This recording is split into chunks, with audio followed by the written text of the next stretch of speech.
In the name of Allah, the Beneficent, the Merciful, hello everybody, how are you doing? We'll be doing great by the mercy and grace of Almighty Allah. My name's NA Saqib. I'm an educationist and IELTS trainer. Additionally, been also teaching the students spoken English for the last 20 years at the platform of Genius Institute, Lahore. Dear friends, we are also professional student visa consultants. We accept your applications for UK, Australia, Canada, America, and across Europe. Lots of success stories can be found on our YouTube channel, Genius Institute Lahore.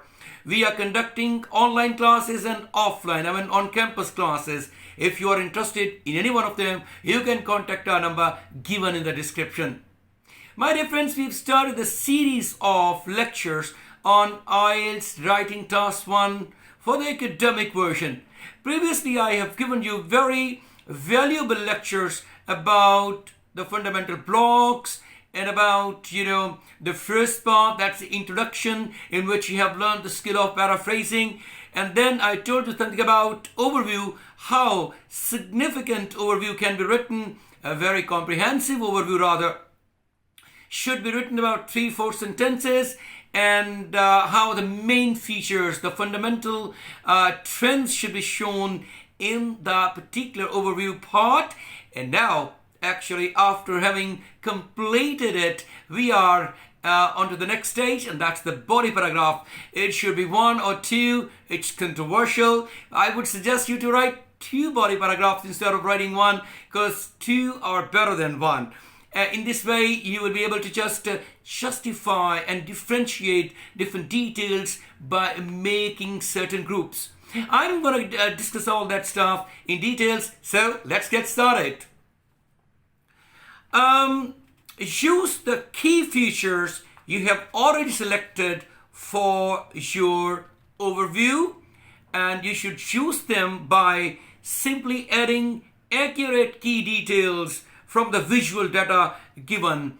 You should add numbers and figures where it is relevant. The overview was without figures and numbers. Now you are adding all that stuff with your sentences, reproducing the same sentences almost by changing words. Using the synonym word, synonyms instead of repeating the same words, but you have added certain facts and figures or data with it, and that's how it's different from overview. You might include information such as starting points, important changes, similarities, identical numbers, and differences. So these are various important parts or things should be discussed by writing a very comprehensive body paragraph. As I told you that there should be 2 body paragraphs, so you should divide very intelligently what should be included in the first body paragraph and what information should be included in the second body paragraph accordingly. So write about the most important data which reflects the purpose of the information. The purpose of information is the much needed thing which should be expressed by the writer or by the test taker, by the candidate, so that the examiner may see that you have noticed all the salient features of that graph, chart, or table. And group the descriptions logically into 2 paragraphs, as I stated earlier, and in each paragraph there should not be more than 3 or 4 sentences. So there should be 3 or 4 sentences in each body paragraph. You have to just see what is the limit of the words, or how many words you are including in it. You should write at least 150 words, but ideally there should be 170 to 180 words which should be there in your report writing. We are not talking about maps and processes here. They will be dealt with separately, and you must practice writing the body paragraphs as much as possible so that you may have a bit of expertise in writing down with facts and figures whatever you have produced into your overview paragraph. Now, your body paragraphs should be well developed, and if your body paragraphs are well developed, they will inspire the examiner and lead to a higher band score. Definitely when he will be inspired and impressed by your important pieces of information, your grammar is correct, your vocabulary is fine, you are changing vocabulary consistently, and you are not repeating the words as a matter of fact. So examiner, and you have also understood completely what the task is all about. So examiner will be happy, he will be impressed, and an impressed examiner is likely to give you higher band scores.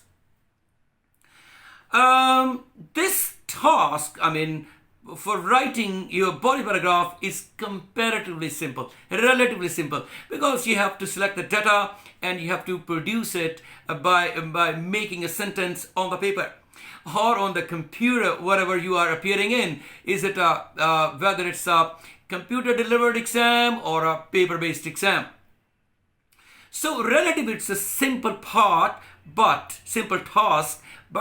you have to be accurate and exact in writing sentences, and you have to be very selective in finding out the main trends or the main disciplines, and you can't write down everything. You have to be selective, and you should compare trends and exceptions between groups and graphs wherever it is possible. So you have to be very intelligent while distributing data into independent or separate body paragraphs.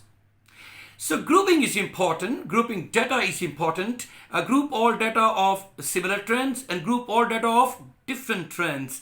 It will facilitate your description and comparison. Now, divide your writing in 2 body paragraphs. This is my ultimate suggestion.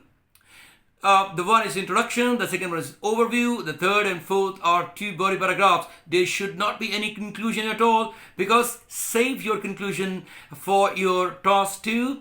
It is most appropriate part of your task 2, not the part task 1 in which you are actually describing things, describing facts and figures.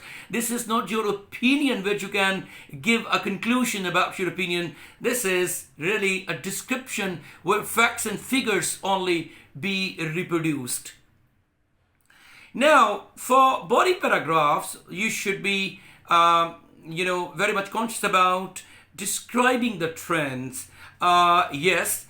Describing means whether there are increases or decreases or fluctuation is there, or there is any consistency in trends. You should be very careful about selecting things like that, and select the most relevant data, not all data. As I keep on repeating that you should be selective in getting your data, and you can't reproduce everything. This doesn't seem to be fair, and moreover, you have to be within the limitation. Your particular word limit should not be damaged. 170, 180 words are fine, but if you're writing more than 200 words, it may cause bad impression for the examiner. And make comparisons where relevant. For example, for writing sentence like that, a glance at the line graph reveals the important information about ... or the line graph provides the information about ... You have to complete the sentence accordingly, whatever the chart or graph you are completing. Use the wide range of vocabulary. Yes, there should not be any repetition. It will cause bad impression. So no repetition, and academic formal vocabulary should be used by the test taker for fetching high band scores. And you can use the complex sentences. I keep repeating, you can use compound and complex sentences, In the previous lecture, I gave you a bit of a description about what is meant by a compound sentence and what is meant by a complex sentence. Simple sentences can also be used, but if it is possible, you should, preferably use compound and complex sentences. You can make complex sentences by using who, whom, whose, which, that, etc.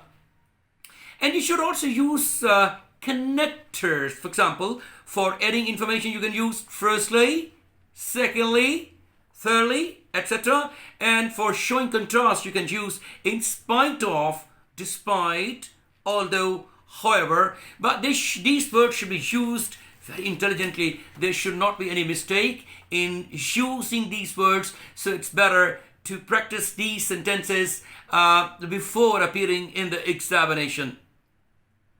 And how to start the body paragraph? According to the table, the chart, dash, dash, dash, or as is shown in the diagram, dash, dash, dash, as is illustrated by the graph, dash, dash, dash, as can be seen from the figures, dash, dash, dash, or the first obvious feature of this chart is that, dash, dash, dash. My dear friends, at the end of the lecture, I want to introduce you with the verbs and adverbs which should be used in charts and graphs particularly. So commonly these charts and graphs do appear in your first part of the task 1 of the IELTS version. So that's why I will just give you suggestions to use these words. These are high band vocabulary. So you better just memorize these words. Some of these words are really fantastic and they will give you good band scores. If you will use the subject in the beginning for the number of cars decreased suddenly or sharply, now you will use the time indicators, for example from June to December or between June and December. It will be like this. Now, what are the verbs and adverbs which are frequently used for describing charts and graphs? The verbs would be like this: increased, jumped, rocketed, rose, grew, went up, climbed, and for the decreasing trend, decreased, dropped, fell, reduced, plummeted. And for showing consistency, remained consistent or remained constant. For showing fluctuation, fluctuated or varied. Now, what are the adverbs which can be used with these verbs? But accordingly, you should be using them: suddenly, rapidly, dramatically, significantly, steeply, steadily, smoothly, continually, and gradually, slowly, and slightly. I told you already about the time indicators. It should be like this: from June to December or between June and December. Thank you, my dear friends. I hope it was very useful lecture which I delivered now, and you would have taken certain notes for getting maximum benefit out of it. And I hope you would just keep repeating these words and phrases for your good band scores. And you will also not forget to subscribe our YouTube channel, Genius Institute Lahore. God bless you all. I'll reappear with another brand new published video. Until then, God bless you all. Take care of yourself and bye-bye.